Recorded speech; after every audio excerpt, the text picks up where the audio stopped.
Bienvenidos de nuevo. Esta noche nos sumergimos lentamente en la historia completa de Freddy Fazbear, el oso animatrónico cuyas canciones alegres ocultaban una sed silenciosa de retribución. Nacido de la época dorada de las pizzerías con juegos arcade y las ambiciones ensombrecidas de un ingeniero, fue ensamblado en las habitaciones traseras de Freddy Fazbear's Pizza a principios de los años 80. Estaba destinado a liderar una banda de artistas, cautivando a los niños con bailes y melodías entre rebanadas de pepperoni y juegos intermitentes. Pero en cambio se convirtió en un recipiente para almas atadas por Remnant, cuerpos ocultos dentro de su estructura, transformando la inocencia en persecuciones nocturnas que resonaron a través de décadas de reaperturas y ruinas. Desde los escenarios animatrónicos, donde se agitó por primera vez, hasta los señuelos fatales del incidente de los niños desaparecidos, hasta los fallos digitales y los guardianes del megaplex en los que evolucionó, rastrearemos cada crujido de su endoesqueleto, paso a paso. Esta es la historia de cómo una mascota para noches familiares se convirtió en un centinela de dolor no resuelto, y cómo los experimentos de William Afton encendieron un ciclo que aún susurra en los conductos de ventilación. Ya sea que estés descubriendo estos detalles por primera vez, dejando que los sustos familiares se desvanezcan en ecos reconfortantes, o simplemente permitiendo que el relato se asiente sobre ti como polvo en un escenario olvidado mientras el sueño se acerca, esto te llevará a través de la historia completa e ininterrumpida de Freddy Fazbear. Antes de comenzar, siéntete libre de darle me gusta y suscribirte, pero solo si disfrutas de este tipo de narración lenta e inmersiva que se despliega como un turno de medianoche. Y déjame saber en los comentarios desde dónde estás escuchando y qué hora es para ti. Siempre es una maravilla tranquila ver la misma historia tejerse a través de diferentes rincones del mundo, una noche silenciosa a la vez. Comencemos. En los días previos a 1983, William Afton fundó Afton Robotics LLC, canalizando sus profundas raíces en ingeniería hacia la creación de maravillas animatrónicas destinadas al entretenimiento puro. Se centró en construir estos seres mecánicos que podían realizar gestos realistas gracias a elaborados endoesqueletos y configuraciones hidráulicas ingeniosas. Esos toques inteligentes permitieron que los animatrónicos ejecutaran rutinas sencillas como cantar canciones o saludar con la mano, aprovechando la ola de entusiasmo por la diversión práctica en lugares orientados a las familias. A medida que sus creaciones tomaban forma y se refinaban más, incorporó elementos de seguridad cuidadosos junto con los trucos de rendimiento llamativos.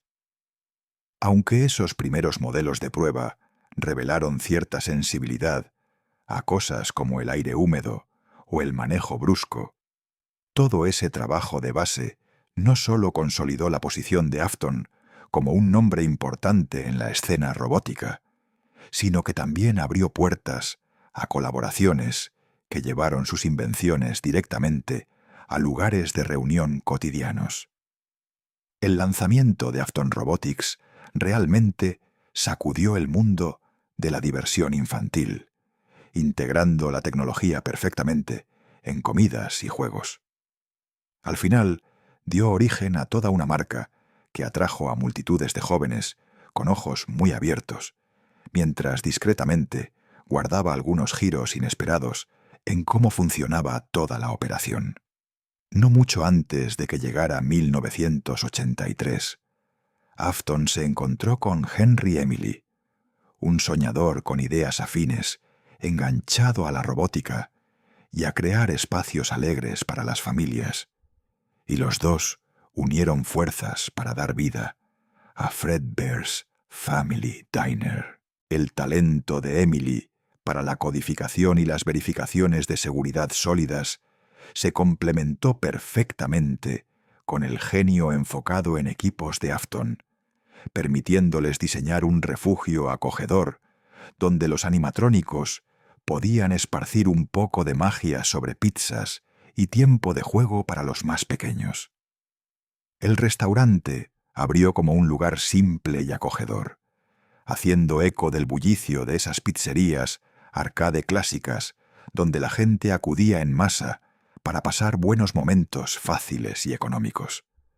Su trabajo en equipo realmente solidificó los comienzos de Fazbear Entertainment, con ambos invirtiendo corazón y dinero en robots hechos a medida que iluminaban el escenario, creando un aire denso de deleite y asombro puro.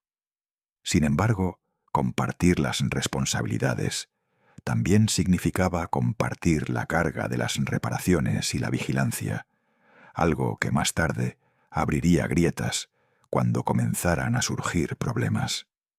Como resultado de su esfuerzo compartido, Fredbear's Family Diner se convirtió en una joya local amada, atrayendo a visitantes ansiosos que perseguían la emoción fresca de las máquinas cantantes. Y esa chispa alimentó sueños más grandes que transformaron el pequeño lugar en una red más amplia, arraigando el encanto animatrónico aún más firmemente en la vibra cotidiana del período.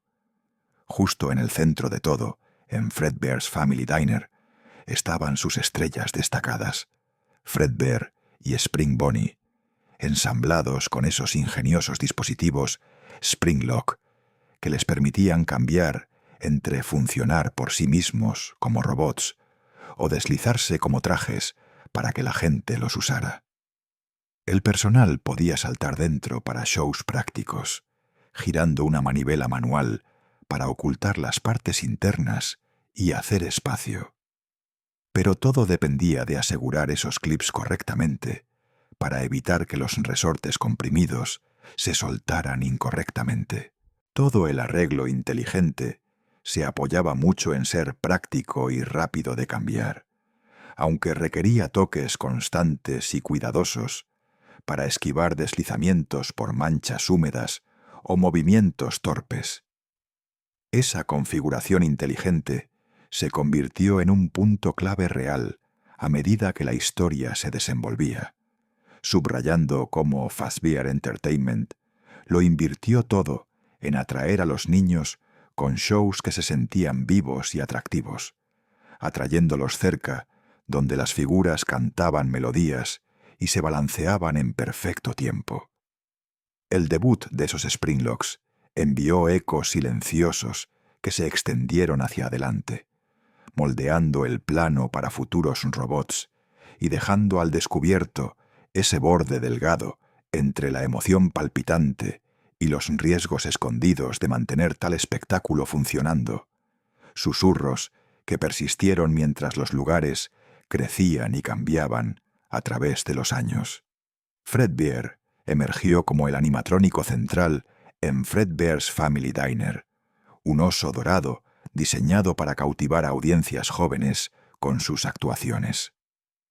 Creado antes de 1983 bajo la colaboración de William Afton y Henry Emily, este personaje se paraba en el escenario en el área principal del restaurante, donde las familias se reunían para pizza y juegos arcade.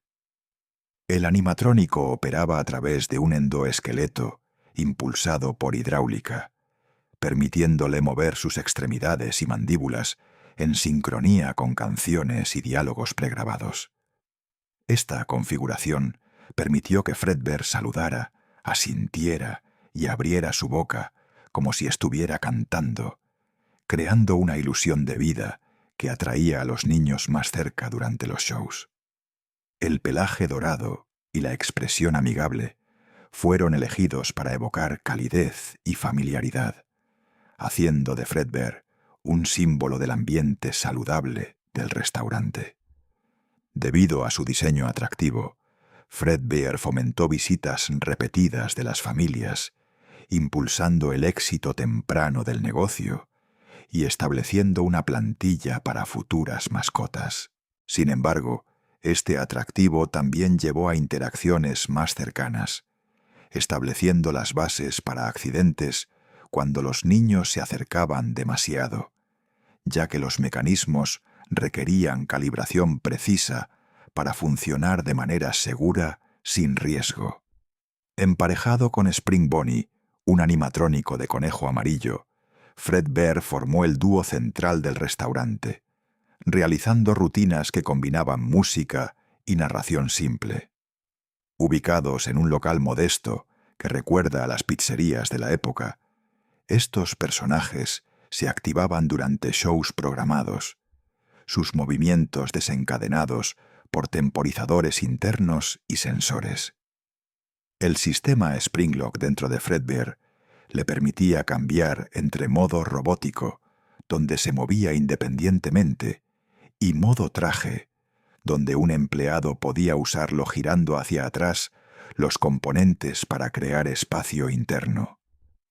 Este diseño de doble vía jugó un papel clave en el relato que se desplegaba, permitiendo que el pequeño lugar aprovechara al máximo sus recursos sin gastar en atuendos extra.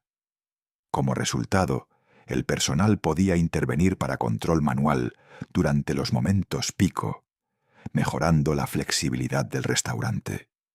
Sin embargo, la dependencia del sistema en Springlocks ajustados significaba que cualquier interrupción, como humedad de derrames o lágrimas, podía causar que los bloqueos fallaran, comprimiendo al usuario o intérprete inesperadamente. Esta vulnerabilidad no solo destacó la robótica experimental de la época, sino que también presagió tragedias que empañarían el legado de la marca.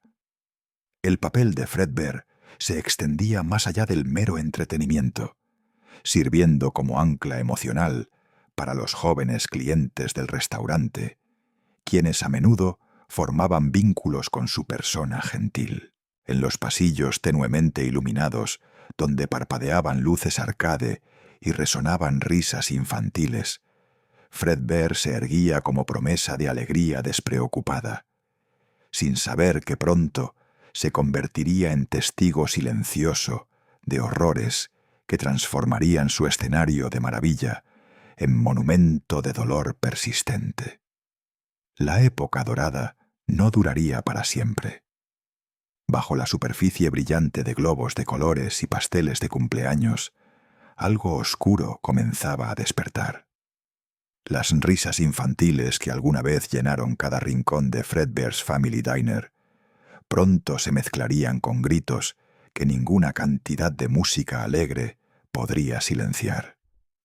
1983 se convertiría en el año que fracturó la inocencia, el momento donde la máscara de diversión familiar se agrietó irremediablemente, revelando las sombras que acechaban debajo. Este fue el año donde la tragedia golpeó no una, sino dos veces, tejiendo un patrón de dolor que resonaría a través de décadas, transformando máquinas diseñadas para alegría en monumentos de agonía eterna. En el corazón de esta oscuridad descendente estaba un niño pequeño, el hijo menor de William Afton, conocido en susurros como el Niño Llorón. Este muchacho vivía en un estado constante de terror, atormentado por pesadillas que convertían su habitación en una cámara de horrores cada noche.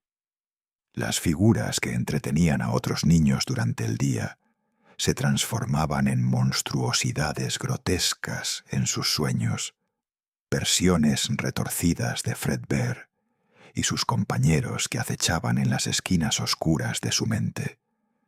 Dientes afilados sobresalían de mandíbulas que se abrían de manera antinatural, garras extendidas como ganchos retorcidos, listas para agarrar cualquier seguridad fugaz. Estas pesadillas no eran simples fantasías infantiles, sino manifestaciones de un miedo arraigado profundamente, alimentado por algo que el niño había presenciado, algo tan perturbador que su mente joven no podía procesarlo, excepto a través de terror nocturno. La vida de vigilia del niño llorón no ofrecía refugio de sus miedos.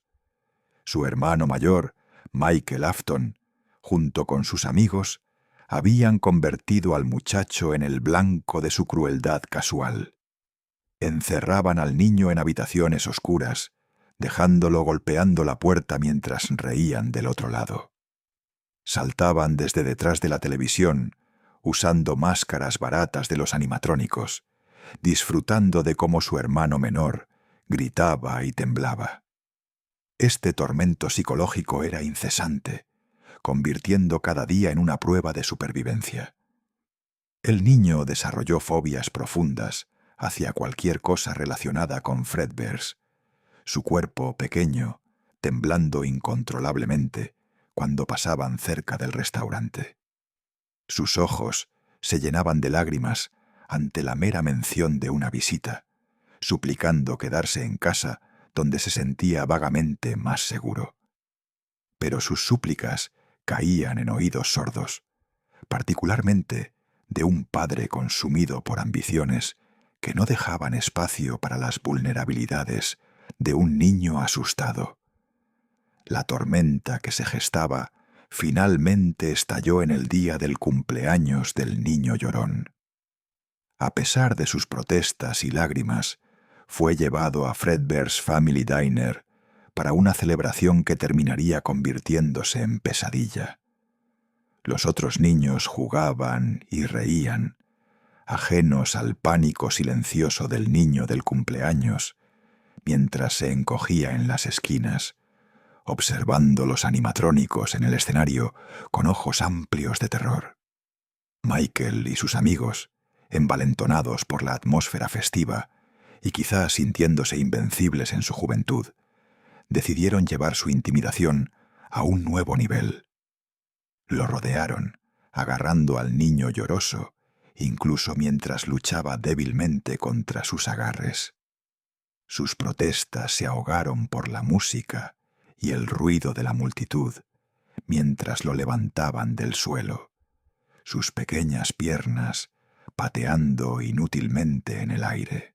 Lo llevaron directamente hacia el escenario donde Fredbear actuaba, el oso dorado balanceándose en su programación, completamente ignorante del horror que estaba a punto de desplegarse.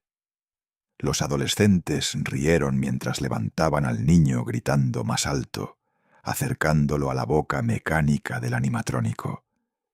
Tal vez pretendían solo asustarlo, darle un susto que recordaría, pero subestimaron gravemente tanto la fuerza de su agarre como la naturaleza peligrosa de la tecnología Springlock. Con un empujón final, forzaron la cabeza del niño directamente en las mandíbulas de Fredbear, sus lágrimas cayendo sobre los mecanismos internos. El tiempo pareció detenerse. Las lágrimas saladas del niño, mezcladas con su sudor de pánico, gotearon en los Springlocks sensibles a la humedad. Los mecanismos, diseñados para retroceder ante cualquier exposición al agua, comenzaron a reaccionar. Hubo un sonido de clic metálico, casi imperceptible bajo la música, y luego la mandíbula comenzó a cerrarse. El crujido fue horrible, un sonido que silenciaría la música y congelaría a cada persona en la habitación. La mandíbula de Fredbear se cerró con fuerza mecánica implacable, aplicando presión que ningún humano podría soportar. Los gritos llenaron el restaurante, no solo del niño, sino de los testigos horrorizados, niños y adultos por igual paralizados por la escena que se desarrollaba. El personal corrió hacia adelante, tratando frenéticamente de liberar al niño de las mandíbulas del animatrónico, pero los Springlocks, una vez activados, eran casi imposibles de liberar de manera segura. Para cuando lograron separar al niño de Fredbear, el daño estaba hecho. Su cabeza pequeña había sufrido un trauma masivo, sangre manchando el pelaje dorado del oso y goteando en el escenario donde momentos antes los niños habían aplaudido y reído. El niño estaba inconsciente, apenas respirando, su cuerpo pequeño temblando con shock. Fue llevado de urgencia al hospital, donde cayó en coma. Durante días permaneció en ese estado entre la vida y la muerte, conectado a máquinas que respiraban por él. Su familia esperaba, Michael devastado por la culpa, completamente consciente de que su broma cruel había resultado en esto. William Afton, el padre, se sentaba junto a la cama del hospital, su rostro una máscara impenetrable. ¿Qué pensamientos pasaban por su mente durante esas vigilias silenciosas? Nadie podía decir. ¿Fue dolor, ira o algo más oscuro, una semilla de obsesión plantada por esta pérdida que crecería en algo monstruoso? El niño nunca despertó. Después de varios días, la decisión fue tomada de retirar el soporte vital. El hijo menor de William Afton murió rodeado de máquinas zumbantes y silencio estéril de hospital, una víctima de tecnología destinada a traer alegría, pero que en cambio entregó solo agonía. Pero esta no fue la única tragedia que manchó ese año fatídico. Antes o después del mordisco del 83, los registros históricos permanecen confusos sobre el orden exacto. Otra pérdida sacudiría a los fundadores de Fazbear Entertainment. Charlotte Emily, la hija querida de Henry Emily, se convirtió en la primera víctima de algo mucho más deliberado que un accidente mecánico. Henry, consumido por su trabajo en mantener los animatrónicos y expandir el negocio, había creado una salvaguarda para su hija, la marioneta, también conocida como el puppet. Este animatrónico esbelto estaba programado específicamente para vigilar a Charlotte, mientras Henry trabajaba detrás de escena, equipado con un sistema de rastreo vinculado a un brazalete de seguridad que la niña usaba. Se suponía que el puppet la mantendría a salvo, nunca permitiendo que se alejara demasiado, siempre vigilante de cualquier peligro. Pero en una noche lluviosa afuera de Freddy Fazbear's Pizza, este sistema falló de la manera más trágica. Charlotte fue dejada afuera, encerrada por razones que permanecen poco claras. Tal vez un accidente, tal vez negligencia. Estaba sola en el callejón, la lluvia empapándola hasta los huesos, cuando William Afton apareció. Sus motivos para lo que sucedió a continuación permanecen envueltos en misterio. ¿Fue un acto de venganza contra Henry por el accidente que tomó a su propio hijo? ¿Fue el primer paso en una búsqueda retorcida de comprensión sobre la muerte y lo que yace más allá? ¿O fue simplemente el primer acto de alguien que había cruzado al reino del mal puro?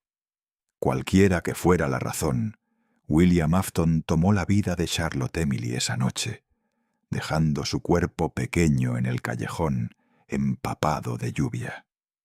El puppet, finalmente liberado de su caja musical, emergió para encontrarla. El animatrónico se arrastró hacia el cuerpo inmóvil de la niña, colapsando junto a ella bajo la lluvia torrencial. Pero algo extraordinario ocurrió en ese momento. El espíritu de Charlotte, incapaz o no dispuesto a dejar atrás su existencia abruptamente terminada, se aferró al puppet. Su alma se fusionó con el animatrónico, transformándolo de simple máquina a algo más, algo impulsado por emoción humana y propósito. Las marcas de lágrimas púrpuras aparecieron en la máscara del puppet, manifestaciones físicas del dolor de Charlotte. Se convertiría en una figura central en los eventos por venir, un espíritu protector buscando salvar a otros niños del destino que ella sufrió, aunque llegando demasiado tarde cada vez. Las secuelas de estas tragedias fueron devastadoras.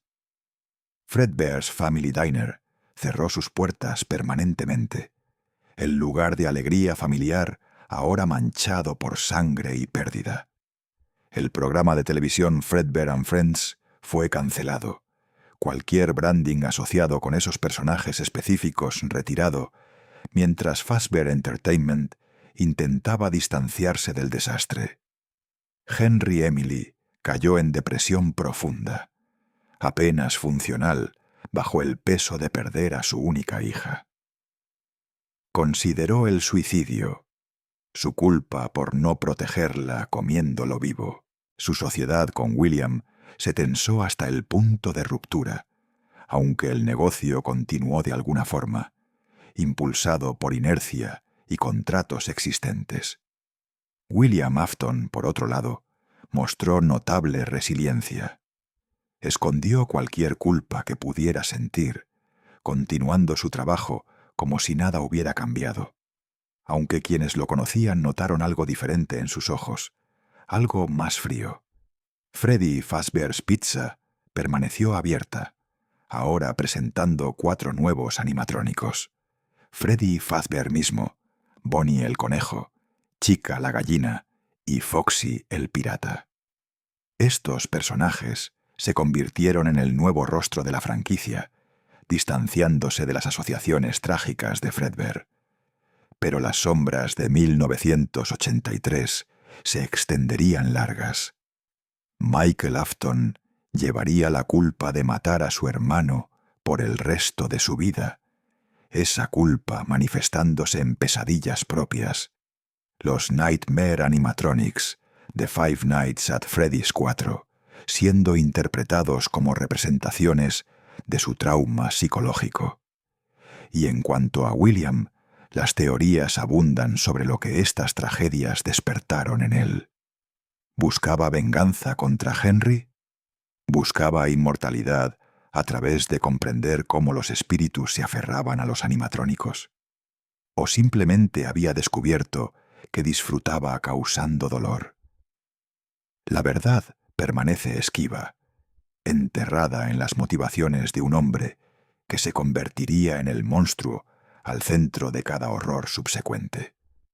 Las tragedias de 1983 podrían haber sido accidentes, giros crueles del destino y fallas mecánicas. Pero lo que vendría después no dejaría lugar para tal ambigüedad. 2 años más tarde, en 1985, William Afton cruzaría una línea de la que no habría retorno, transformándose de hombre enloquecido por pérdida en algo mucho más oscuro. Un depredador deliberado que cazaba a los más vulnerables. El incidente de los niños desaparecidos se convertiría en el evento definitorio de la saga de Freddy Fazbear, el momento donde almas inocentes fueron arrancadas de la vida y atadas a metal y cables, creando los verdaderos monstruos que acecharían los pasillos de estas pizzerías por décadas venideras. Freddy Fazbear's Pizza había continuado operando a pesar de las sombras de su pasado, reinventándose con nuevas mascotas y un enfoque renovado en entretenimiento familiar. Los niños aún acudían en masa para celebraciones de cumpleaños, atraídos por las luces parpadeantes de los juegos arcade y las actuaciones animadas de Freddy y su banda.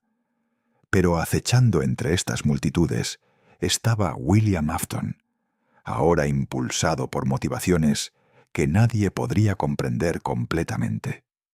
Había visto cómo el espíritu de Charlotte se aferró al puppet.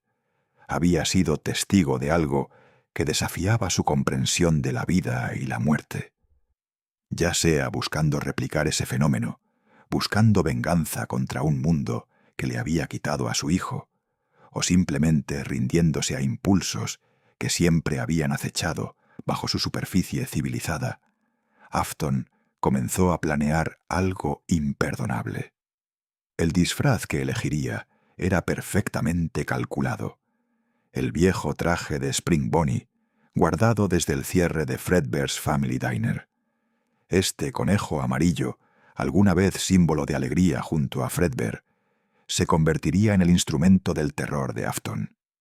El traje le proporcionaba el anonimato perfecto, transformándolo de amenaza adulta, reconocible en figura familiar y aparentemente inofensiva. Los niños habían sido enseñados a confiar en estos personajes, a correr hacia ellos con risas y abrazos. Afton explotaría esa confianza de la manera más vil imaginable. Se ponía el traje durante períodos cuando el restaurante estaba relativamente vacío, momentos entre fiestas o cerca de horas de cierre, cuando la supervisión se relajaba. Dentro del Spring Bonnie se convertía en otra cosa, ni hombre ni máquina, sino algo intermedio, un lobo con piel de cordero paseando entre rebaños inocentes. Su primera víctima fue una niña llamada Susie. Los detalles de cómo la atrajo han sido reconstruidos a través de fragmentos y pistas dejadas en los juegos, revelando el nivel calculado de manipulación que Afton empleó. Susie había perdido recientemente a su perro, una mascota amada, cuya muerte la había dejado desconsolada. Afton, habiendo aprendido de esto de alguna manera, tal vez escuchando conversaciones o observando su tristeza, usó este dolor contra ella. Acercándose en su disfraz de Spring Bonnie, le dijo que su perro aún estaba vivo, que estaba en la parte trasera esperándola. La niña, desesperada por creer, por tener a su amigo de vuelta, lo siguió. Él la condujo lejos de las áreas públicas, más profundo en las secciones de empleados, hasta que llegaron a la habitación trasera, un espacio sin ventanas que olía a grasa y metal. Allí, lejos de testigos, lejos de cualquiera que pudiera escuchar, Susie descubrió que no había perro esperándola. Solo había un hombre con intenciones horribles. Su vida terminó en esa habitación, otro sacrificio al apetito creciente de Afton, por algo que solo él comprendía. Pero Susie no sería la última. Afton continuó su cacería, cada asesinato volviéndose más audaz. Fritz fue el siguiente, un niño impulsivo conocido por alejarse de sus padres, siempre explorando donde no debería. Ese sentido de aventura, que normalmente solo causaba reprimendas suaves, lo llevó directo a las manos de Afton. Gabriel siguió después, posiblemente un líder natural entre su grupo de amigos, el tipo de niño que otros seguían. Su confianza se convirtió en su perdición cuando Spring Bonnie le prometió algo especial, algo que solo los niños valientes podían ver. Jeremy era más silencioso, más retraído, quizás más fácil de aislar de la multitud, sin que otros lo notaran inmediatamente. Cada uno de estos niños fue atraído a la habitación trasera a través de diferentes medios, promesas adaptadas a sus personalidades y deseos individuales, pero todos encontraron el mismo destino terrible. La quinta víctima fue diferente. Cassidy, cuyo nombre llegaría a resonar a través de la historia con particular peso, sufrió un final más prolongado y agonizante que los otros. Mientras los detalles exactos permanecen envueltos en misterio, la evidencia sugiere que Cassidy no fue simplemente asesinada y escondida como los demás.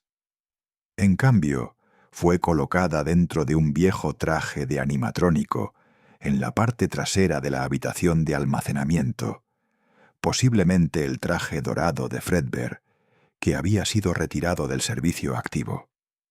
Ya sea que los Springlocks fueran activados deliberadamente por Afton o que fallaran por cuenta propia, las consecuencias fueron horribles.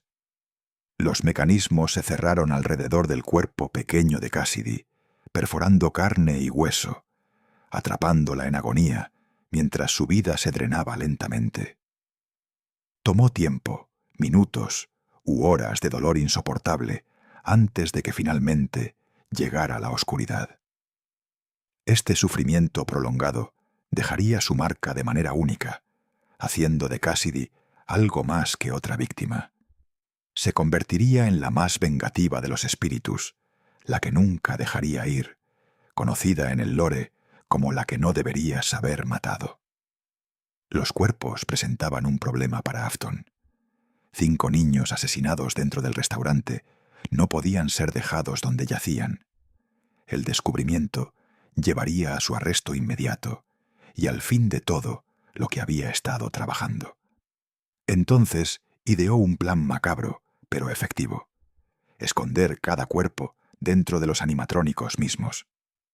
Los trajes de Freddy, Bonnie, Chica y Foxy fueron abiertos, sus endoesqueletos ajustados a un lado, creando espacio suficiente para empujar los cuerpos pequeños dentro. Una vez sellados nuevamente, los animatrónicos parecían normales desde el exterior, continuando sus rutinas programadas sin que nadie supiera sobre el horror que contenían. El 5.º cuerpo, el de Cassidy, permaneció donde había muerto, escondido en el traje de Golden Freddy, en la habitación trasera que los empleados rara vez visitaban. Pero algo más estaba ocurriendo más allá de la simple ocultación de evidencia. El Puppet, todavía habitado por el espíritu protector de Charlotte Emily, se dio cuenta de lo que había sucedido. A través de medios que desafían explicación fácil, Charlotte sintió a los otros niños, sus almas persistiendo cerca de donde sus cuerpos habían sido escondidos. Un minijuego de Five Nights at Freddy's 2, titulado Give Gifts, Give Life, ilustra lo que sucedió después. El Puppet se mueve a través de una habitación vacía, acercándose a 4 niños caídos. Le da a cada uno un regalo, luego una máscara representando uno de los animatrónicos. Los niños se levantan, sus espíritus ahora unidos a las máquinas que contenían sus restos mortales. Ya sea que Charlotte poseyera alguna habilidad especial debido a su propio estado de poseída, o si esto era simplemente el curso natural de almas traumatizadas aferrándose a lo físico, los 5 espíritus de los niños se fusionaron con los animatrónicos. Susie se convirtió en parte de Chica, Fritz habitó a Foxy, Gabriel se fusionó con Freddy Fazbear, Jeremy entró en Bonnie, y Cassidy permaneció en Golden Freddy, su sufrimiento más profundo creando una posesión más intensa. Las desapariciones no pudieron ser ignoradas por mucho tiempo.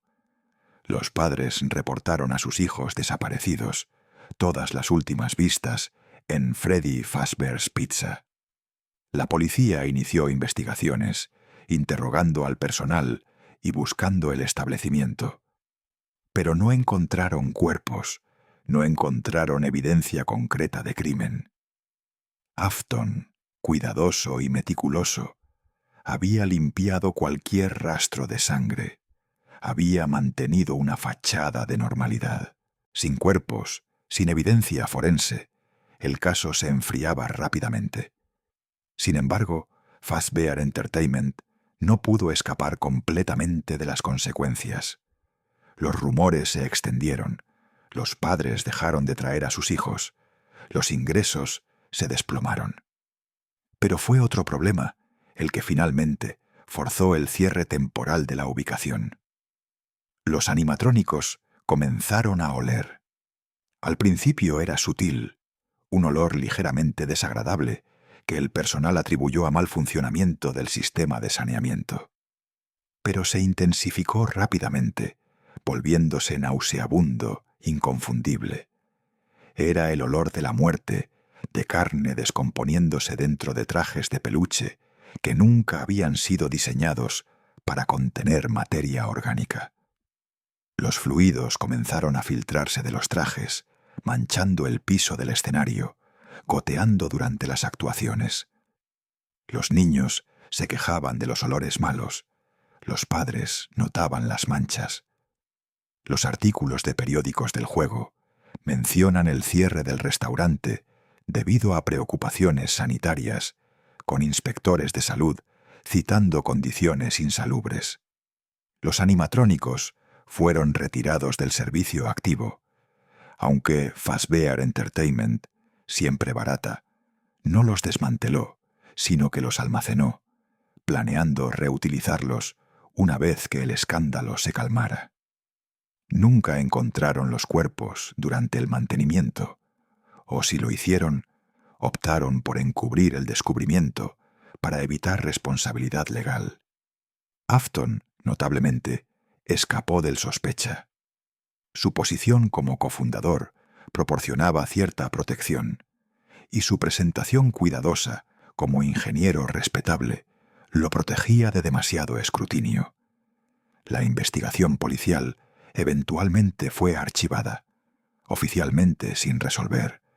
Los niños registrados como desaparecidos, pero presumidos muertos por causas desconocidas. William Afton era libre de continuar su vida, sus crímenes no castigados, su hambre por experimentar con los límites entre vida y muerte insaciada. Pero había creado algo que nunca podría controlar completamente. Los espíritus dentro de los animatrónicos despertaron gradualmente a su nueva existencia. Confundidos, enojados, atrapados en metal y cables, retenían recuerdos fragmentados de sus vidas y muertes. Recordaban a un hombre adulto, recordaban traición y dolor. Y cuando miraban hacia afuera a través de ojos mecánicos en los pasillos oscurecidos del restaurante, después de cerrar, veían guardias de seguridad, veían adultos, y en su confusión y rabia veían a su asesino. Su comportamiento cambió dramáticamente. Durante el día, con circuitos activos y protocolos públicos funcionando, permanecían relativamente dóciles, ejecutando sus rutinas programadas, aunque con peculiaridades ocasionales que inquietaban al personal.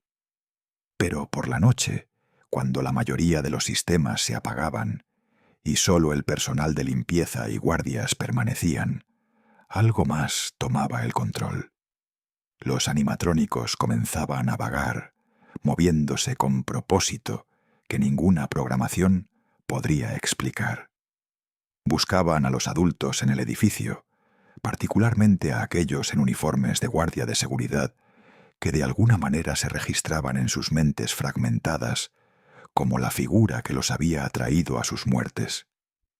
El sistema de reconocimiento facial, instalado en modelos posteriores, solo empeoró esta tendencia, haciendo que los animatrónicos distinguieran entre niños y adultos, marcando a estos últimos como amenazas a ser tratadas.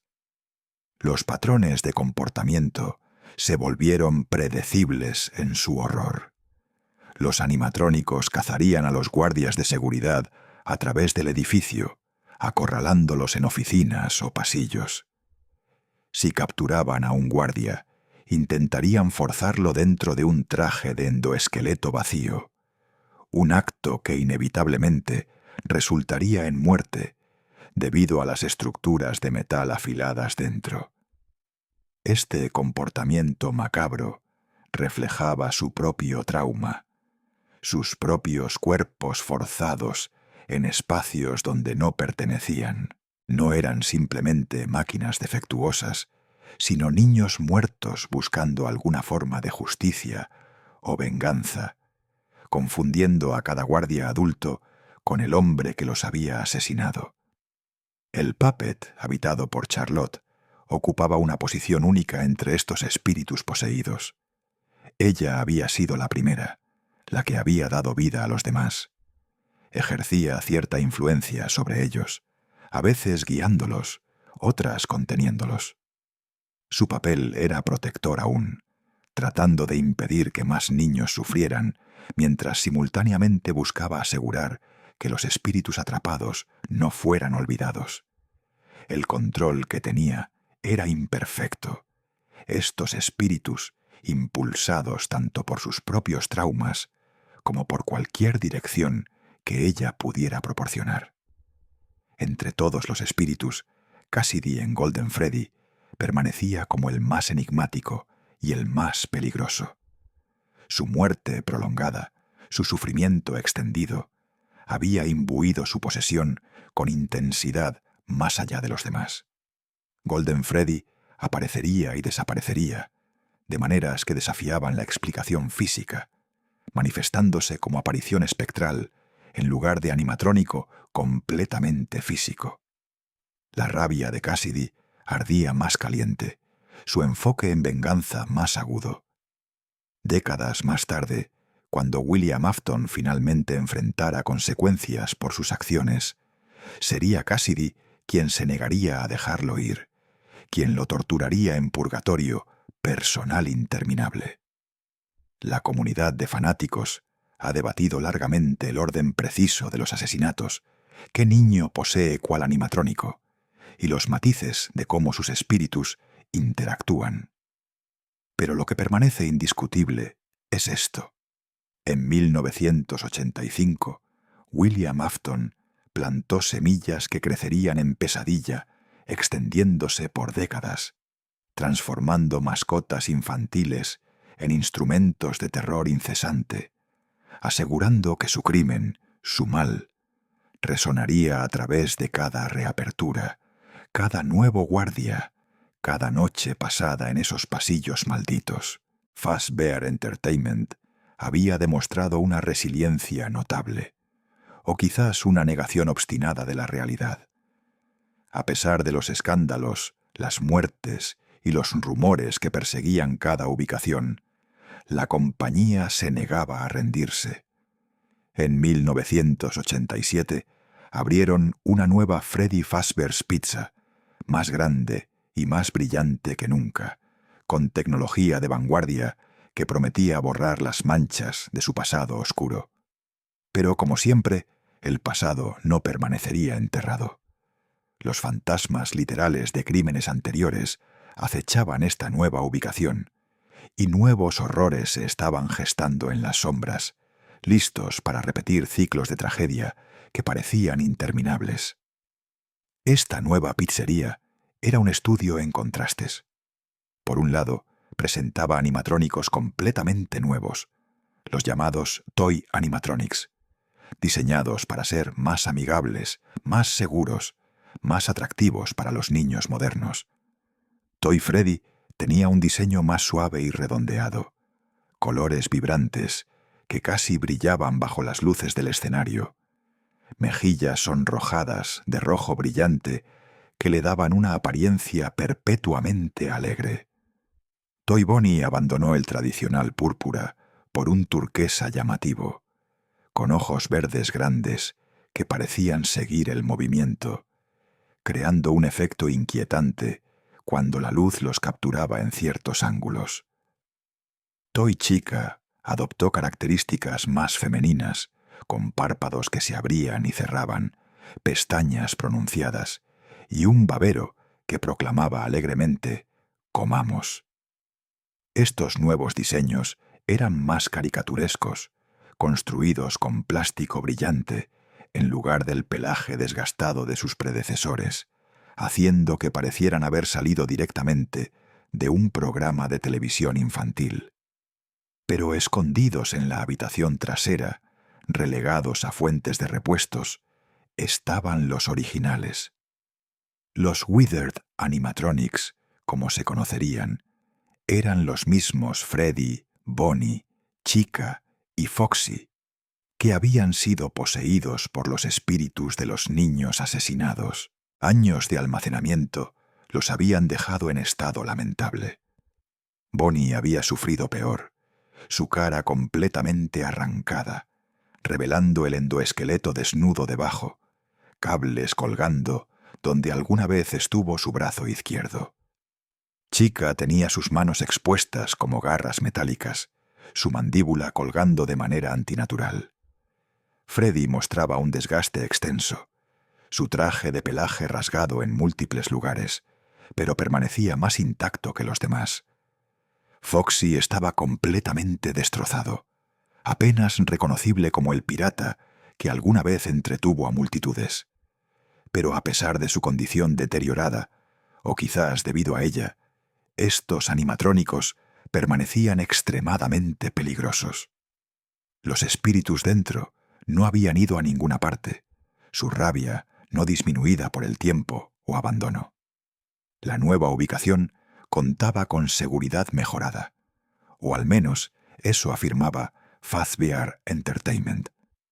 Los Toy Animatronics venían equipados con tecnología avanzada de reconocimiento facial, conectados a una base de datos criminal que supuestamente les permitiría identificar amenazas. A diferencia de sus predecesores, se les permitía vagar durante el día, interactuando con niños y adultos, por igual bajo supervisión.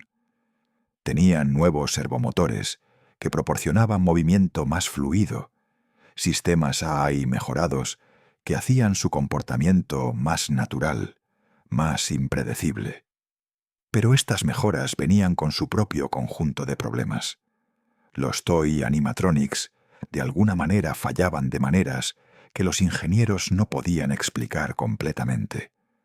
Sus ojos ocasionalmente se volvían completamente negros, las pupilas desapareciendo en pozos vacíos que inquietaban a cualquiera que los capturara en ese estado. Había otro añadido a la alineación, uno que se convertiría en infame. Mangle, originalmente diseñado como Toy Foxy, fue colocado en una área de juego donde los niños podían interactuar libremente, armando y desarmando el animatrónico como desafío interactivo. Pero los niños eran demasiado rudos, desmembrando a Mangle repetidamente hasta que el personal simplemente se rindió de repararlo. Se convirtió en lo que el personal llamaba una atracción de armar y desarmar, una masa retorcida de metal y cables, arrastrándose por el techo, emitiendo ruidos estáticos perturbadores. Su transformación de animatrónico pulido a pesadilla mecánica presagiaba cómo incluso los mejores esfuerzos por controlar estas máquinas inevitablemente fallarían. Balloon Boy, BB como se conocía, era humanoide en lugar de animal, un niño animatrónico sosteniendo globos y un letrero, su risa grabada volviéndose rápidamente la característica más odiada de toda la ubicación. Jeremy Fitzgerald aceptó la posición de guardia de seguridad nocturno en esta nueva ubicación, probablemente atraído por promesas de equipos modernos y mejores protocolos de seguridad. Su primera noche estableció rápidamente que nada había mejorado realmente. Los Withered Animatronics de la habitación trasera se activaban por la noche, arrastrándose a través de conductos de ventilación y pasillos hacia su oficina. Los Toy Animatronics, a pesar de su programación amigable, también mostraban comportamiento hostil después del cierre, acercándose a la oficina de seguridad con intenciones que claramente no eran amistosas. Jeremy no tenía puertas para defenderse como lo harían futuros guardias. En cambio, le dieron una máscara de repuesto de Freddy, diciéndole que se la pusiera si los animatrónicos se acercaban demasiado. La idea era simple y absurda: engañarlos haciéndoles creer que era uno de ellos. Milagrosamente, este método funcionaba, al menos parcialmente. Cuando Jeremy se ponía la máscara, la mayoría de los animatrónicos dudaban, su reconocimiento facial confundido por ver lo que parecía ser Freddy sentado en la oficina de seguridad. Eventualmente se irían, dejándolo temblar debajo de la máscara de plástico sofocante. También tenía una linterna para ahuyentar a Foxy, brillándola por el pasillo cuando el zorro zarrapastroso se acercaba corriendo, y crucialmente tenía que dar cuerda a una caja musical que mantenía al puppet contenido. Si la música se detenía, Charlotte despertaría, emergiendo de su caja para perseguir implacablemente a través del edificio. El estrés de estas noches era inimaginable. Alternar entre cámaras, dar cuerda a la caja musical, verificar conductos de ventilación, ponerse la máscara en el momento preciso. El margen de error era cero, cada error potencialmente fatal. Phone Guy, un empleado veterano que dejaba mensajes grabados para los guardias, revelaba en sus grabaciones que algo más estaba sucediendo. La ubicación estaba bajo investigación policial por más niños desaparecidos. William Afton, increíblemente, había asegurado una posición como guardia nocturno en esta ubicación antes de transferirse misteriosamente al turno diurno. El patrón era demasiado familiar. Afton ganando acceso, niños desapareciendo, investigaciones que no llevaban a ninguna parte mientras él escapaba de la justicia. Los Toy Animatronics comenzaron a mostrar los mismos signos de posesión que los originales, sus comportamientos volviéndose erráticos, hostiles, impulsados por algo más allá de su programación. La ubicación entró en modo de confinamiento durante los eventos del juego. Nadie permitido entrar o salir mientras la policía realizaba su investigación. Phone Guy mencionaba en una de sus últimas grabaciones que el hombre de traje amarillo, refiriéndose claramente a alguien en un disfraz de animatrónico, había sido visto, vinculándolo indirectamente a las desapariciones. Pero el golpe final para esta ubicación llegó en forma de otra catástrofe pública. Durante un evento diurno, posiblemente una fiesta de cumpleaños, donde los animatrónicos estaban activamente interactuando con la multitud, ocurrió un incidente. Uno de los animatrónicos atacó a una persona, mordiendo su cabeza con suficiente fuerza para causar daño severo. La víctima sobrevivió, pero perdió su lóbulo frontal, la parte del cerebro responsable de funciones ejecutivas y control de impulsos. Este evento, conocido como el Mordisco del 87, fue presenciado por múltiples personas y no pudo ser ocultado. La identidad exacta del animatrónico responsable permanece debatida dentro de la comunidad.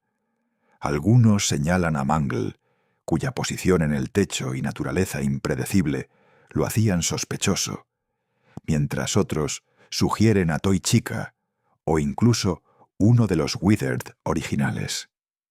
Independientemente de quién fue responsable, las consecuencias fueron inmediatas y devastadoras. Fazbear Entertainment intentó minimizar el daño, pero el público había visto demasiado. La ubicación cerró apenas unas semanas después de abrir, convirtiéndose en una de las operaciones más cortas de la compañía. Los Toy Animatronics, demasiado asociados con el incidente y el escándalo, fueron desmantelados para partes, sus diseños modernos y mejoras tecnológicas no suficientes para salvarlos.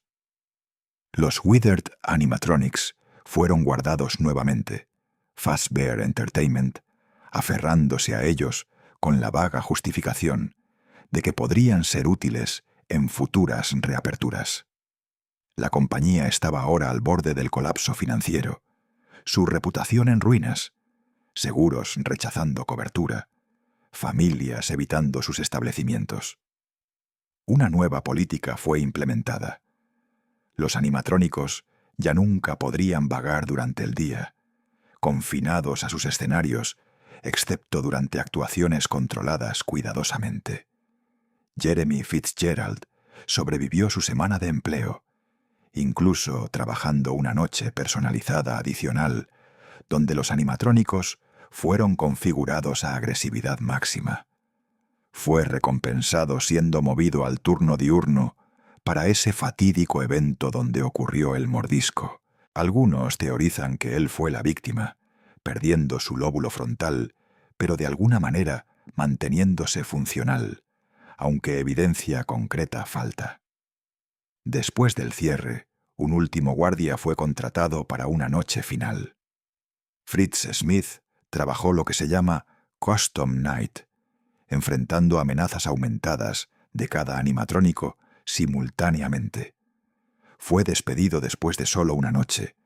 Las razones oficiales listadas como manipulación de los sistemas AI de los animatrónicos y, extrañamente, olor corporal.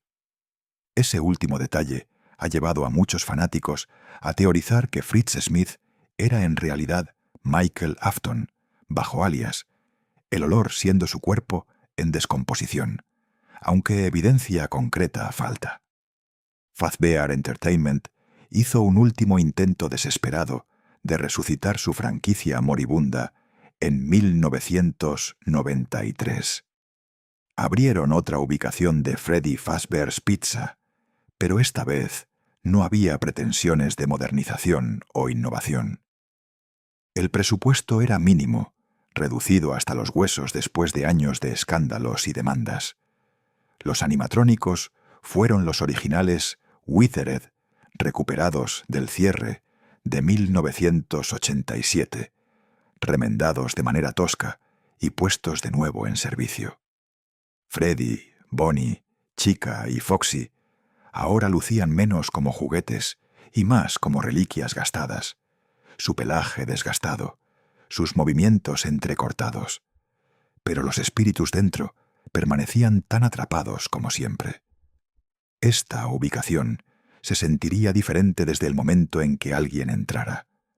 El aire mismo parecía más pesado, cargado con décadas de tragedia no resuelta. El restaurante mismo reflejaba la desesperación financiera de la compañía.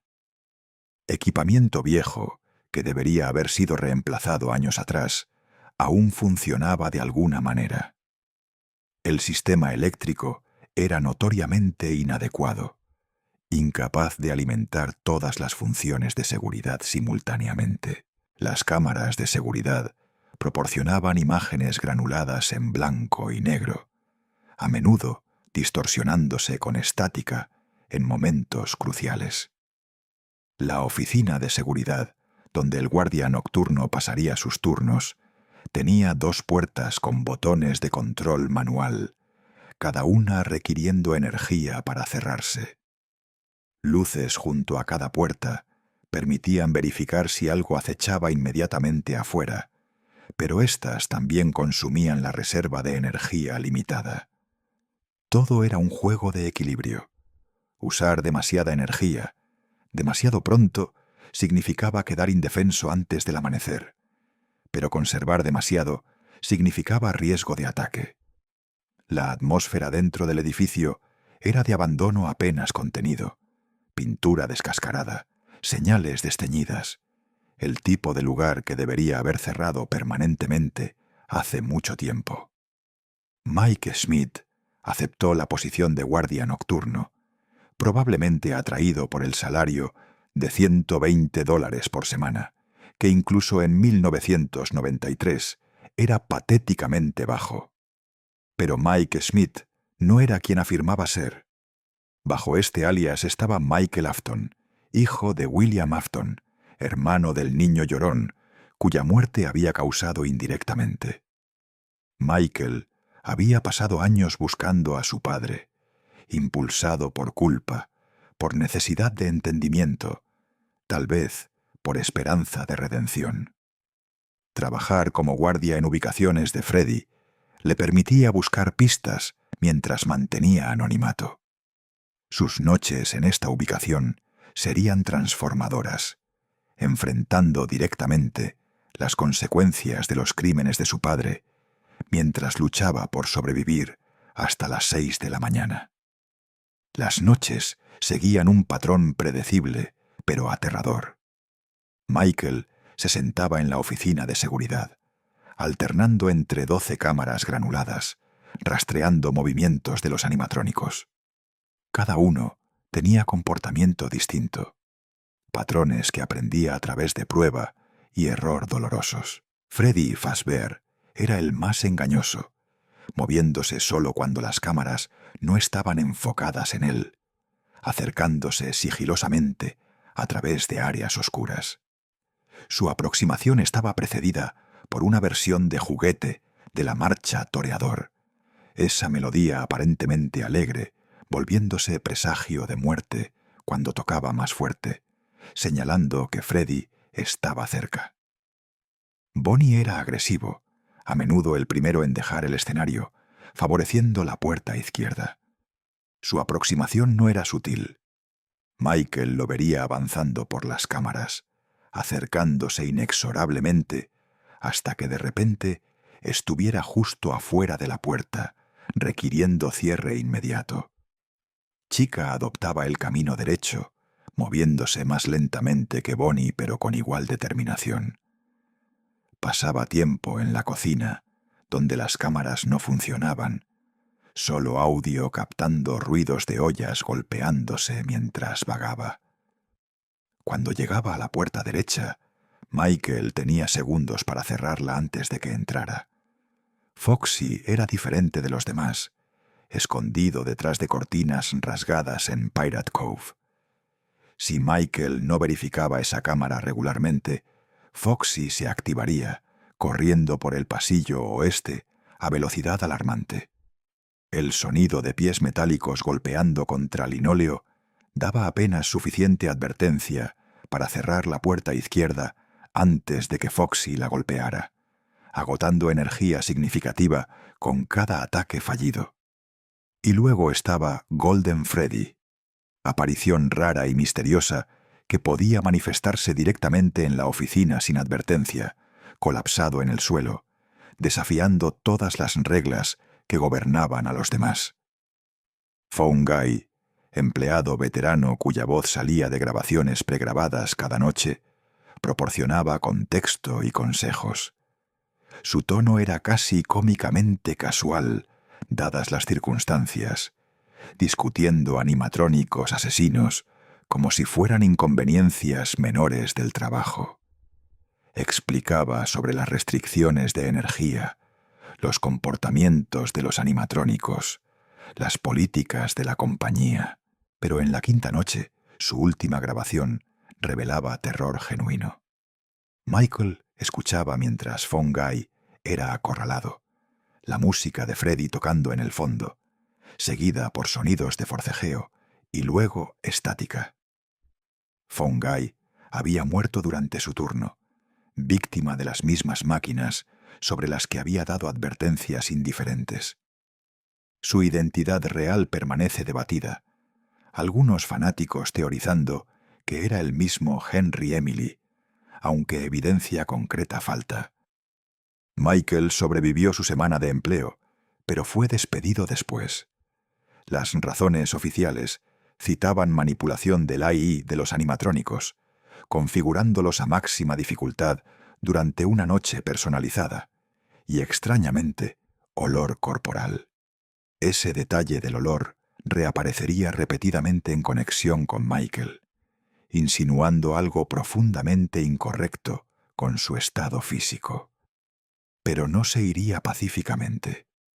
Había venido buscando a su padre, y su búsqueda continuaría a través de otras ubicaciones, otros trabajos, persistiendo a través de circunstancias que destruirían a cualquier persona normal.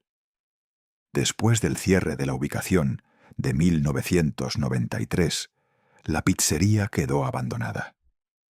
Años pasaron, el edificio deteriorándose lentamente, convirtiéndose en atractivo para vándalos y curiosos, pero mayormente quedando intacto, evitado por lugareños que conocían su historia. En algún momento durante este periodo de abandono, William Afton regresó. Sus motivaciones para volver al lugar de sus crímenes son sujeto de especulación.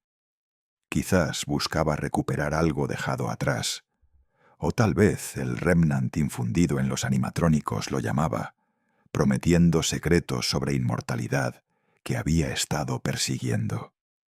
Entró en la pizzería decadente, navegando pasillos familiares ahora invadidos por moho y polvo. Los espíritus de los niños asesinados, aún atados a los animatrónicos, sintieron su presencia.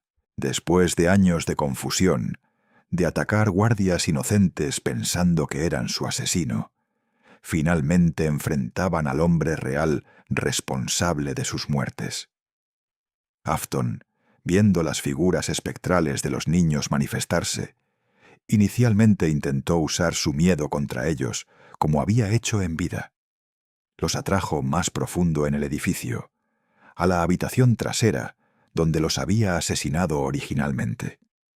Allí, sistemáticamente comenzó a desmantelar los animatrónicos.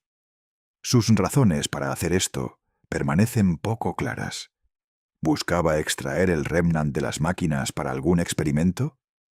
¿Creía que destruir los animatrónicos destruiría también a los espíritus? ¿O fue impulso nacido de arrogancia, creyendo que podía finalmente borrar evidencia de sus crímenes? Pero Afton cometió error catastrófico. Al destruir las carcasas físicas de los animatrónicos, liberó inadvertidamente a los espíritus de sus ataduras. Ya no confinados a metal y cables, los 5 espíritus infantiles, ahora libres y enfurecidos completamente, convergieron en su asesino. Los minijuegos de Follow Me muestran esta persecución. Afton corriendo aterrorizado a través de la pizzería, los espíritus acorralándolo, recortando sus opciones de escape, hasta que solo quedaba un lugar. La Safe Room, espacio oculto al que los animatrónicos estaban programados para nunca entrar, proporcionaba su única escapatoria percibida. Y allí, en rincón oscuro, vio su salvación. El viejo traje de Spring Bonnie, el mismo disfraz que había usado durante sus asesinatos. En pánico, Afton se arrastró dentro del traje. Tal vez creyó que los espíritus no atacarían si lucía como animatrónico. Tal vez pensó que el traje proporcionaba protección física. O quizás fue instinto ciego, buscando cualquier refugio. Se paró allí en la penumbra, respiración pesada dentro del traje sofocante, observando a los espíritus reunirse afuera de la Safe Room, incapaces de entrar pero esperando, siempre esperando. Él se rió, un sonido áspero y cruel, creyendo que había ganado otra vez. Pero entonces escuchó otro sonido, goteo de agua. El techo tenía goteras, décadas de negligencia finalmente cobrándose. Gotas de lluvia caían desde arriba, salpicando sobre el traje amarillo deteriorado. El agua tocó los springlocks, los mecanismos, tan sensibles a humedad como cuando habían sido diseñados décadas atrás, reaccionaron instantáneamente. Los resortes comprimidos se liberaron con fuerza terrible, el endoesqueleto presionando hacia adentro desde todas direcciones. Piezas de metal perforaron la carne de Afton, atravesando pulmones, estómago, extremidades. Su grito fue ahogado por sangre, llenando su garganta, mientras la mandíbula del traje se cerraba. Los springlocks en su cabeza penetraron su cráneo, dolor más allá de comprensión rasgándolo. Colapsó contra la pared, desplomándose en charco de su propia sangre, cada respiración agonía pura. Esto debería haber sido el fin de William Afton. Cualquier persona normal habría muerto en minutos por tales heridas. Pero Afton había experimentado con Remnant durante años. Había infundido en sí mismo algo de esa sustancia extraña. Su espíritu, impulsado por pura voluntad malévola y energía que había cosechado de sus víctimas, se negó a soltar. En lugar de morir, se fundió con el traje, convirtiéndose en algo nuevo. Springtrap, cadáver viviente, atrapado en tumba mecánica. La Safe Room fue sellada poco después, tapiada durante renovaciones o demoliciones. Afton permaneció allí en oscuridad por 30 años, ni vivo ni muerto. Existencia definida por agonía persistente y odio implacable. Los espíritus de los niños, habiendo presenciado su destrucción, gradualmente se desvanecieron, liberados finalmente. Pero Afton perduraría, porque como él mismo diría en años futuros, siempre regresa. Mientras las pizzerías públicas de Freddy Fazbear servían como escaparates para Fazbear Entertainment, William Afton había estado ocupado con proyectos mucho más oscuros, lejos de ojos curiosos. Afton Robotics LLC, su compañía privada, operaba desde instalación subterránea conocida como Circus Babies Entertainment and Rental. Este complejo escondido debajo del suelo, donde nadie pudiera tropezar accidentalmente con él, servía como laboratorio personal de Afton para experimentar con Remnant y empujar los límites de lo que la tecnología animatrónica podía lograr. Aquí, libre de escrutinio público y restricciones regulatorias, creó sus obras maestras más retorcidas, los Funtime Animatronics, máquinas diseñadas no para entretener, sino para cazar. Estos animatrónicos eran superficialmente más elegantes que sus contrapartes de pizzería. Circus Baby, la pieza central, era figura de payaso con coletas rojas brillantes, ojos verdes que brillaban con inteligencia inquietante, y exterior de porcelana blanca que la hacía parecer casi delicada. Funtime Freddy compartía el esquema de color blanco y rosa, acompañado por marioneta de mano llamada Bombón, que se movía independientemente. Funtime Foxy tenía diseño andrógino, rosa y blanco, con características tanto masculinas como femeninas dependiendo del ángulo. Ballora era diferente de cualquier otro animatrónico creado antes. Bailarina con tutú púrpura, cabello oscuro rizado y ojos perpetuamente cerrados, moviéndose con gracia que contrastaba fuertemente con los movimientos entrecortados de otros animatrónicos. Pero debajo de sus exteriores pulidos se escondía horror verdadero. Cada Funtime Animatronic contenía cavidad espaciosa dentro de su torso, espacio supuestamente para almacenamiento, pero diseñado con propósito mucho más siniestro. Estaban equipados con mecanismos de captura, garras que podían extenderse para agarrar víctimas desprevenidas.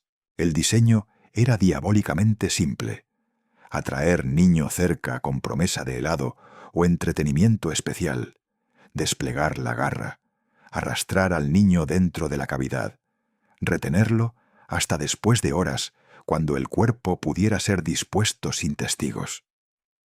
Estos no eran accidentes, esperando suceder como los Springlocks. Estos eran instrumentos de asesinato deliberados, construidos por padre que había perdido cualquier vestigio de humanidad que pudiera haber poseído alguna vez. El control sobre estos animatrónicos era manejado por sistema AI llamado Hand Unit, interfaz amigable que contrastaba grotescamente con los propósitos oscuros de las máquinas que supervisaba. La tragedia que condenó esta instalación ocurrió durante su día de apertura o prueba. Elizabeth Afton, hija de William, había estado fascinada por Circus Baby desde que vio los planos o prototipos.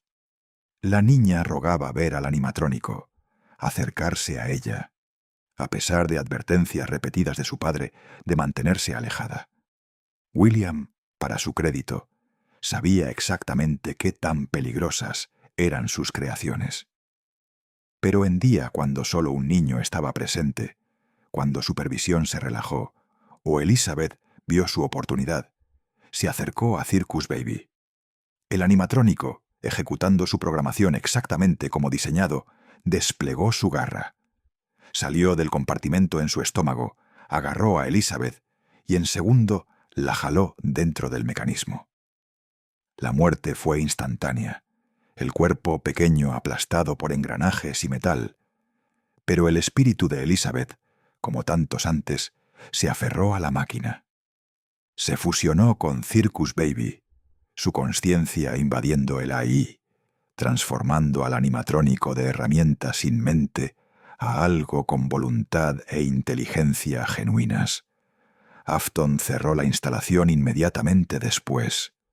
Sin ceremonia, sin explicación pública, simplemente la selló. Pero no desmanteló los animatrónicos. Permanecieron en el complejo subterráneo, esperando en oscuridad, los espíritus dentro, volviéndose gradualmente conscientes de su situación. Entre el equipo en esta instalación estaba dispositivo conocido como Scooper, oficialmente catalogado como herramienta para remover endoesqueletos de carcasas animatrónicas para mantenimiento. Pero planos revelaban segundo propósito. El Scooper podía inyectar Remnant, esa sustancia misteriosa que permitía a almas adherirse a objetos físicos. Afton había estado refinando su comprensión de cómo funcionaba la posesión, desarrollando tecnología para manipular el proceso, persiguiendo obsesivamente alguna forma de inmortalidad o transferencia de consciencia.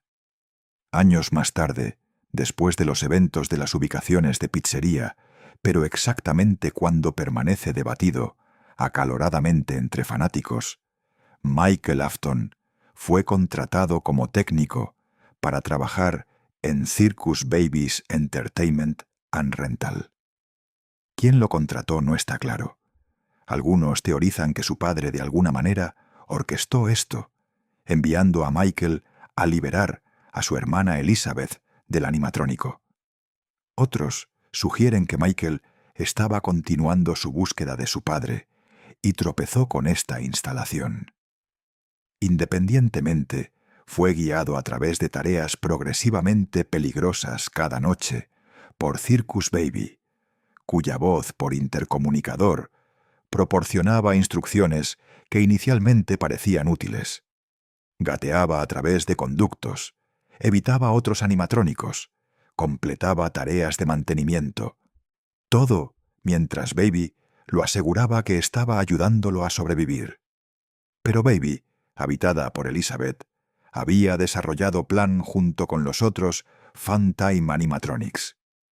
Estaban atrapados en esta instalación subterránea, queriendo escapar a mundo exterior. Habían descubierto que podían fusionarse en entidad única, amalgama de partes llamada Enar. Pero Enar necesitaba disfraz, forma de caminar sin ser reconocido, como masa retorcida de cables y metal. Necesitaban piel humana, forma humana.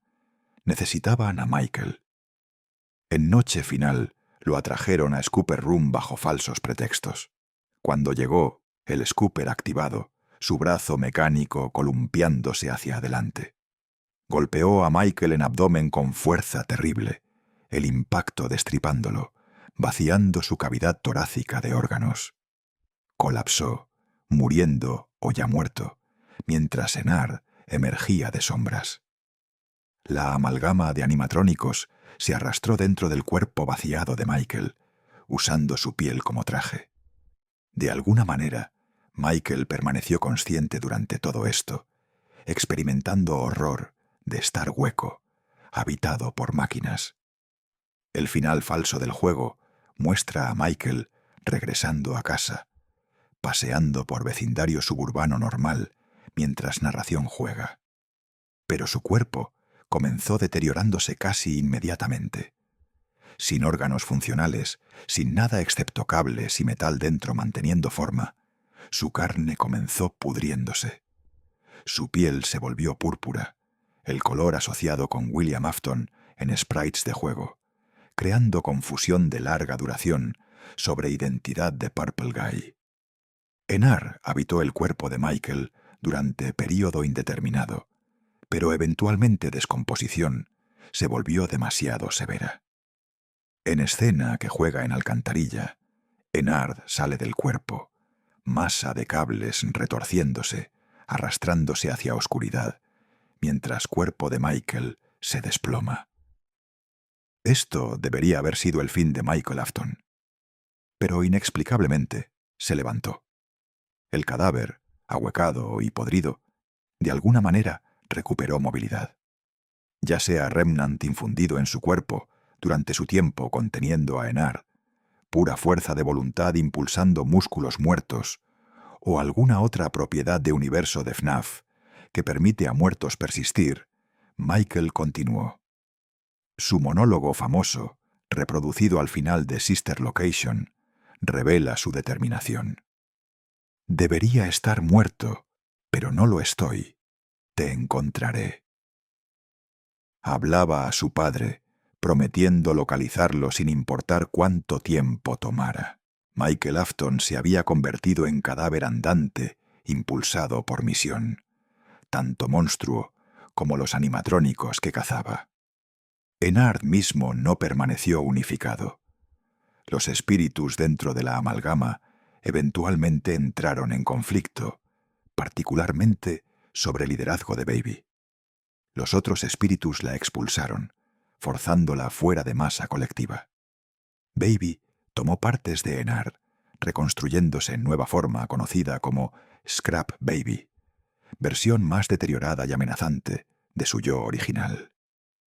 Los espíritus restantes reformaron en Molten Freddy, masa fundida de cables y partes animatrónicas que apenas retenía forma reconocible. Este conflicto interno entre espíritus atrapados se convertiría en tema recurrente, personalidades compitiendo por control, agendas chocando incluso mientras estaban físicamente fusionados. El lugar de Sister Location en cronología general permanece punto de contención entre fanáticos. Algunos argumentan que ocurre antes de eventos de FNAF 1, citando referencias de Michael, trabajando bajo alias en ubicaciones de pizzería después. Otros lo colocan después, sugiriendo que búsqueda de Michael, de su padre, lo llevó aquí, tras eventos de FNAF 1. Algunos incluso proponen línea temporal paralela o múltiples Michaels. Evidencia puede interpretarse de múltiples maneras, y Scott Cawthon, creador, dejó deliberadamente ambigüedad cronológica. Lo que permanece claro es que Sister Location revela profundidad de depravación de William Afton, mostrando que sus experimentos con Remnant y transferencia de alma fueron extensos y calculados, que perseguía inmortalidad sin importar cuántas vidas destruyera, incluyendo las de sus propios hijos. 30 años pasaron en silencio. 3 décadas donde la pizzería abandonada, de 1993, se quedó quieta, sus secretos enterrados bajo capas de polvo y olvido. Pero en 2023, emprendedores decidieron que las leyendas urbanas sobre Freddy Fazbear's Pizza eran demasiado lucrativas para ignorar. Crearon Fazbear's Fright, The Horror Attraction, atracción diseñada para capitalizar sobre décadas de rumores, muertes y misterio. Buscaron la vieja ubicación, excavando a través de escombros y recuerdos podridos, buscando cualquier artefacto auténtico que pudiera prestar credibilidad a su exhibición macabra. Y en Safe Room sellada, escondida detrás de paredes que nadie había penetrado en 30 años, encontraron su pieza central, un animatrónico funcional, aunque apenas. Springtrap emergió de su tumba, el traje de Spring Bonnie ahora fusionado permanentemente con el cadáver momificado de William Afton dentro. El cuerpo de Afton era visible a través de desgarros en el traje amarillo deteriorado, carne reseca estirada sobre hueso, órganos preservados de manera antinatural por Remnant que saturaba cada fibra de su ser. Sus ojos aún brillaban con algo parecido a consciencia, aunque si lo que miraba hacia afuera era William Afton, o simplemente ecos de odio dado, forma permanecía incierto. Había pasado 3 décadas en oscuridad, inmóvil pero consciente, experimentando cada segundo de esos años en agonía que habría destruido cualquier mente humana. Pero Afton había dejado de ser humano mucho antes de que los Springlocks lo reclamaran. Era algo más ahora, persistencia de voluntad maligna que se negaba obstinadamente a disolverse en nada. Los dueños de la atracción no comprendían lo que habían encontrado, viéndolo meramente como prop convincente en lugar de amenaza genuina. Colocaron a Springtrap en exhibición, sin saber que por las noches, cuando las luces se atenuaban, comenzaba a moverse.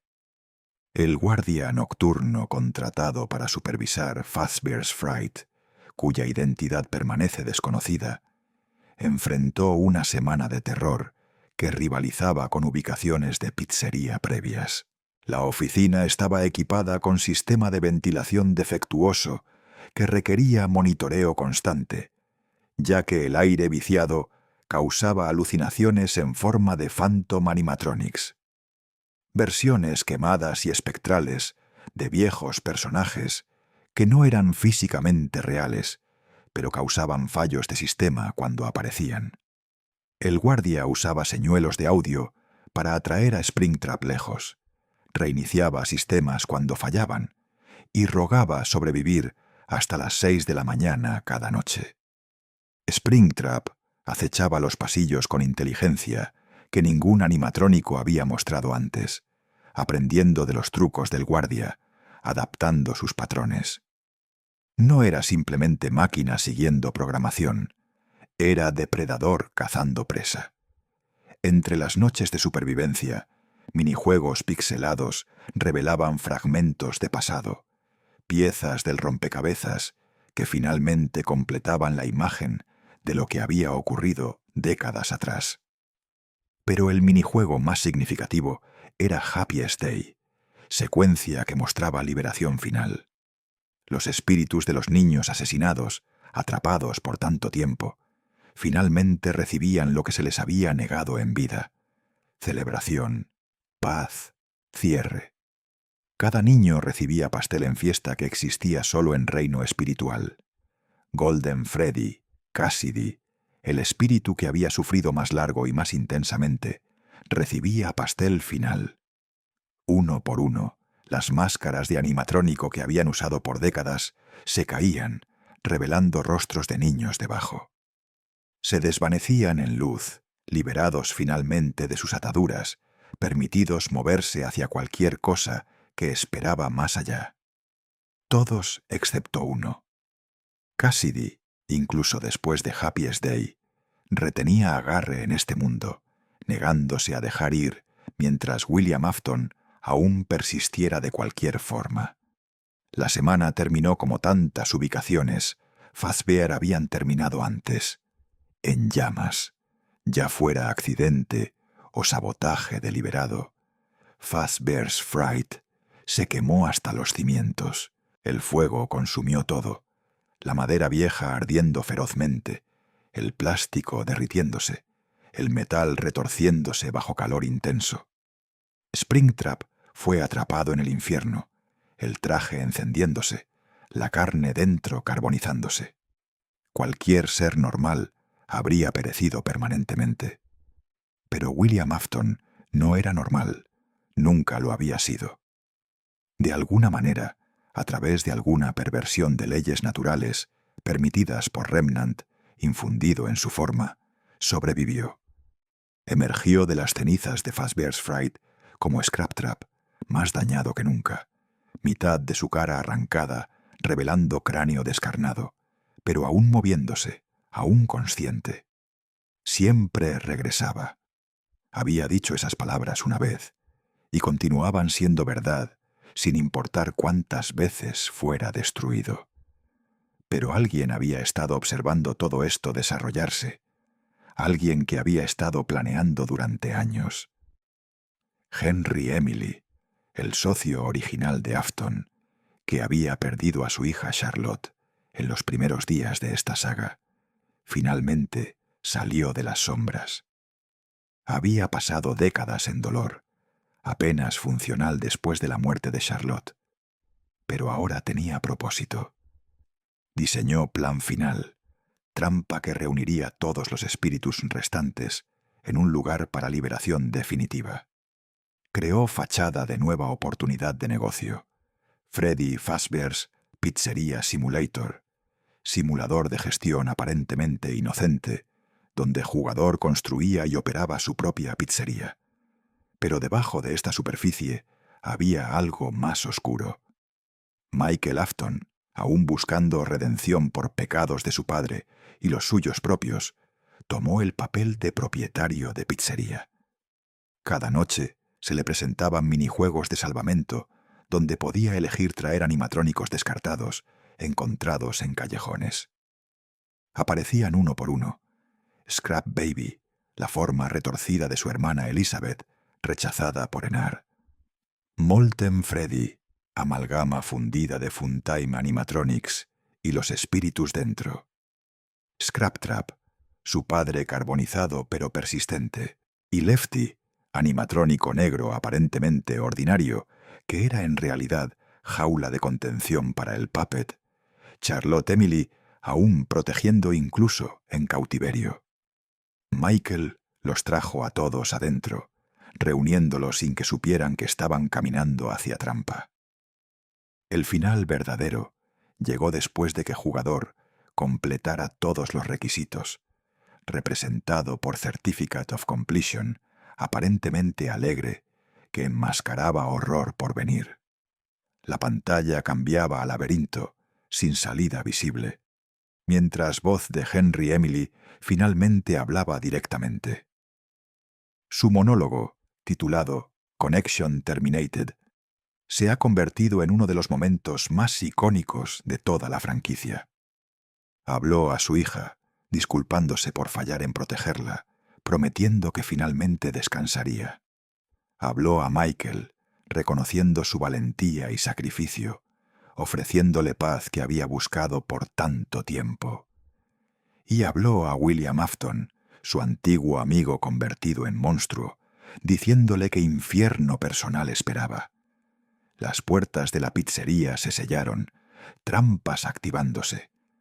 Fuego estalló desde cada superficie, no fuego ordinario, sino llamaradas diseñadas para alcanzar temperaturas específicas, suficientemente caliente para derretir Remnant, para romper los lazos que ataban almas a metal.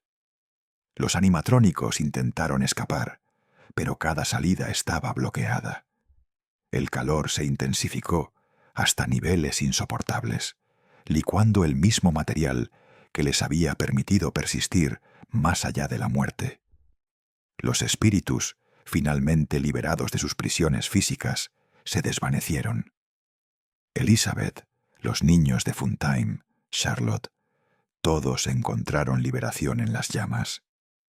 Henry Emily había estado dentro del edificio también, eligiendo morir junto con los que había fallado en salvar.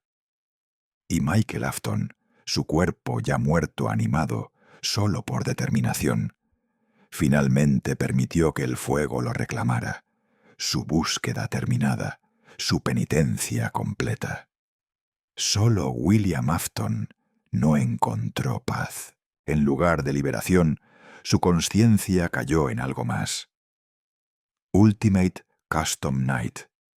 Purgatorio personal donde enfrentaba todos los animatrónicos que había creado, poseído o destruido. 50 personajes lo asediaban simultáneamente. Cada muerte llevando inmediatamente a otro intento, ciclo interminable de terror sin escape. Cassidy, Golden Freddy, el que no debió haber matado, orquestaba esta tortura, negándose a dejarlo ir, incluso cuando todos los demás habían encontrado paz. La naturaleza de UCN permanece debatida. ¿Es infierno literal donde alma de Afton sufre eternamente? ¿O son sinapsis finales de cerebro moribundo, experimentando eternidad subjetiva en momentos objetivos finales? Independientemente, representaba justicia de alguna forma retorcida, asesino finalmente enfrentando consecuencias interminables. Pero incluso esto no sería verdaderamente el final. Fazbear Entertainment, demostrando resiliencia corporativa que bordeaba lo sobrenatural, eventualmente resurgió. En 2019, contrataron desarrolladores de videojuegos independientes para crear Five Nights at Freddy's VR, Help Wanted, juego de realidad virtual supuestamente diseñado para burlarse de rumores al presentarlos como ficción. Para autenticidad, escanearon placas de circuito viejas de animatrónicos originales, digitalizando su código. Pero entre esos circuitos estaba algo más. Fragmentos de conciencia de William Afton, preservados en código mismo que había programado décadas atrás. Este virus digital, llamado Glitchtrap, infectó el juego. Aparecía como conejo amarillo distorsionado, parodia siniestra de Spring Bonnie, intentando poseer a jugadores a través de sus auriculares VR. Una beta tester llamada Tape Girl descubrió la anomalía, dejando advertencias grabadas en casetes ocultos por el juego. Intentó fragmentar código de Glitchtrap, dividirlo en pedazos que no pudieran reformarse. Pero desapareció antes de completar su trabajo, su destino desconocido. Glitchtrap encontró nueva víctima en Vanessa, empleada de Fazbear Entertainment, que gradualmente cayó bajo su control. Ella se convirtió en Bunny, seguidora vestida con traje de conejo hecho a mano, ejecutando voluntad de Afton en mundo real, incluso cuando él existía solo como código digital. El plan era claro: usar Bunny para cometer más asesinatos, crear más víctimas, eventualmente transferir conciencia de Afton desde reino digital de vuelta a forma física. Esta campaña culminó en Freddy Fazbear's Mega Pizzaplex, instalación masiva de entretenimiento construida en 2030 y tantos. Era centro comercial completo, combinado con pizzería, presentando animatrónicos de última generación. Glam Rock Freddy, con diseño elegante de rockstar. Glam Rock Chica, Montgomery Gator, reemplazando a Bonnie ausente. Roxanne Wolf, ocupando lugar de Foxy. Estos nuevos animatrónicos eran tecnológicamente avanzados, más allá de cualquier cosa anterior, con AI sofisticada, personalidades complejas, hasta capacidades emocionales limitadas. Ejércitos de STAFF bots, robots humanoides simples, manejaban tareas mundanas. La instalación era maravilla de tecnología moderna, brillante y limpia, aparentemente desconectada completamente de horror, que había definido ubicaciones previas de Freddy. Pero debajo del Pizzaplex, literalmente, el pasado persistía. Un niño llamado Gregory quedó atrapado en el complejo después del cierre, perseguido por Bunny y animatrónicos que habían sido corrompidos por su influencia. Solo Glam Rock Freddy, protegiendo a Gregory por razones que él mismo no comprendía completamente, permanecía amigable. Guió al niño a través de instalación laberíntica, permitiéndole esconderse en compartimento de pecho cuando el peligro se acercaba. En uno de los finales del juego, Gregory y Freddy descendían debajo del Pizzaplex, descubriendo ruinas de pizzería original, construida directamente bajo estructura moderna. Y allí, conectado a sistemas de red, cableado en infraestructura misma, estaba Burntrap, lo que quedaba de William Afton después del fuego de Pizzería Simulator, cuerpo carbonizado aún negándose a morir, intentando controlar animatrónicos arriba. Incluso después de todo, incluso después de fuego e infierno y años perdido, regresó. El DLC Ruin cambió perspectiva, siguiendo a niña llamada Cassie, mientras buscaba a Gregory en Pizzaplex, ahora abandonado y destrozado.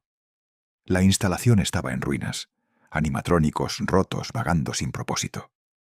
Cassie descubría algo llamado Mimic, entidad cuyo lugar exacto en el lore permanece debatido. ¿Es nueva creación? ¿Continuación del legado de Afton? ¿O algo más antiguo finalmente revelándose? El Mimic representaba cambio potencial en dirección de la franquicia, introduciendo nueva amenaza que podría o no estar conectada con ciclos previos. A través de todo esto, Freddy Fazbear mismo permaneció constante. Desde oso animatrónico simple en los primeros años 80 hasta sofisticado glam rock en era moderna, había evolucionado a través de incontables iteraciones. Classic, Withered, Toy, Phantom, Nightmare, Funtime, Rockstar, Glam Rock, cada uno reflejando época en que fue creado. pero elementos centrales nunca cambiaron: el sombrero de copa, el micrófono, el rol de líder. La marcha toreador permaneció su firma, esa melodía operática transformada en presagio de terror. Se había convertido en algo más que personaje. Era símbolo de franquicia entera, rostro de imperio construido sobre tragedia. ¿Está William Afton verdaderamente muerto? ¿Puede morir algo que ha persistido a través de tanto, que ha regresado de fuego, colapso, aniquilación digital? ¿Qué papel juega el Mimic en futuros desarrollos? ¿Los espíritus liberados encontraron verdadera paz o simplemente se movieron a nueva forma de existencia? Estas preguntas permanecen sin respuesta, susurrando en la oscuridad, esperando que nueva generación las descubra. La historia de Freddy Fazbear, que comenzó con sueños simples de entretenimiento familiar, se convirtió en saga de pérdida, venganza y persistencia más allá de muerte. Y mientras haya noches por vigilar, mientras haya puertas por cerrar y luces por revisar, mientras haya alguien dispuesto a escuchar, la historia continuará, desenvolviéndose en pasillos oscuros donde algo siempre está observando, esperando, recordando. Gracias por acompañarme en este viaje a través de la historia completa de Freddy Fazbear. Si disfrutaste de esta inmersión profunda en el lore, por favor dale me gusta y suscríbete para más contenido así. Déjame saber en los comentarios qué parte de la historia te impactó más, qué teorías tienes sobre el futuro de la franquicia y qué otros temas te gustaría que explorara. Hasta la próxima, que tus noches sean tranquilas y que las puertas permanezcan cerradas cuando sea necesario.